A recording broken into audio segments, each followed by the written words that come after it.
Au Forum des images, nous aurons aussi des cours. Moi, je vais parler du cours que je vais faire avec Ophir Lévy sur la mémoire fantôme.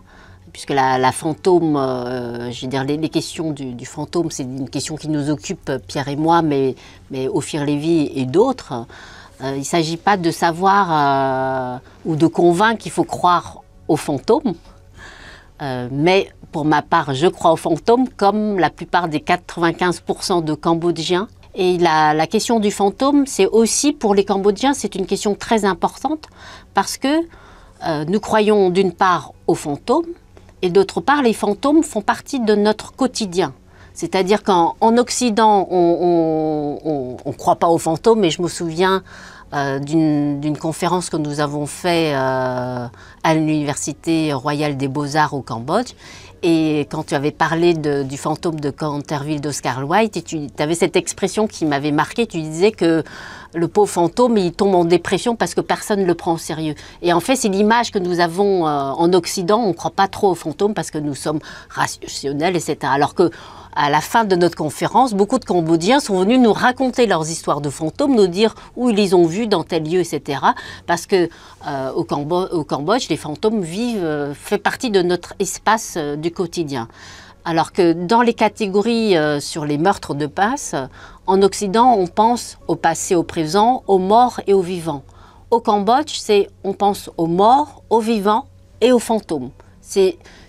Les fantômes, on les appelle aussi les âmes errantes.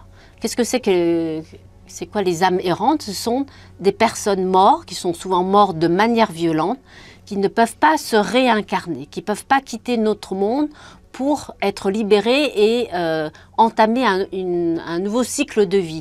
Donc ces âmes errantes continuent à errer. Et donc, pour les vivants, certains ont peur de ces âmes errantes parce qu'ils peuvent leur faire du mal, ils peuvent avoir un impact sur leur vie.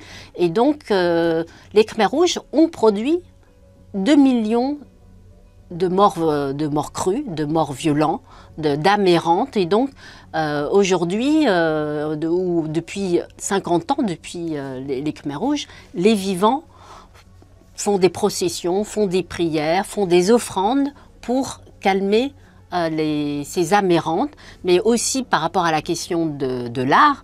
L'art, pour moi, c'est aussi par rapport aux fantômes, est-ce que l'art peut offrir un espace symbolique aux morts, leur offrir une sépulture ou leur donner asile pour qu'ils aient un espace où ils peuvent se réfugier et pour pas qu'ils viennent hanter les vivants.